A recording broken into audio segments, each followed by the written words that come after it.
But for a moment think back to the feelings you may have had about your paper cuts, surprise that the mundane act of licking an envelope could result in an injury, and so much blood, shame that your body didn't coordinate such a simple task, why does this always happen to me, anger for hurting yourself, anxiety that it will happen again, I still have 200 more envelopes to go.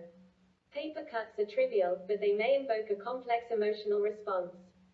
Paper cuts remind us that no matter how many times we have performed even a simple task, we are capable of accidentally hurting ourselves. If that makes us a little more sympathetic to our neighbor's pains, and a little more humble, then maybe paper cuts do us some good too. Maybe. Ouch. As a family physician, I can recommend a few practical ways to minimize the discomfort of a paper cut. First, wash the cut as soon as you can with soap and water. This will reduce the chance of infection and help the wound heal quickly.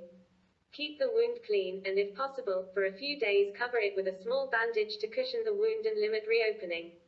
While the physical effects of a paper cut are a real drag, I am fascinated by the mental and emotional response to the paper cut. While both intentional self-injury, example, cutting, and major accidental injury, example, car accident with loss of limb or paralysis, have inspired important, ongoing research into the psychological effects, minor accidental injuries do not, and that is okay. There are more pressing issues in need of research than paper cuts. Physically, paper cuts hurt as much as they do for a variety of reasons. They typically occur on parts of our bodies that are the most sensitive, such as the fingers, lips, or tongue. The nerve networks of these body parts can discriminate with exceptional clarity and specificity, sensations of pressure, heat, cold, and injury. Our brains even have specialized areas to receive signals coming from these parts in high definition.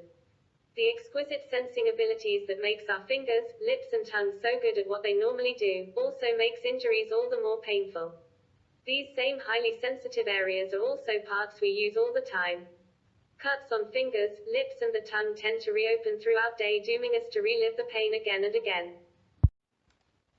For a moment, the paper cut. It happens suddenly and entirely unexpectedly, usually just as you are finally getting somewhere on that task you had been putting off. Recall your sense of relief to finish that thank you note to your aunt for the lovely sweater she sent you 3 months prior when, at the crucial moment, your hands failed you in their familiar task and the paper's edge slid past its restraints into the flesh.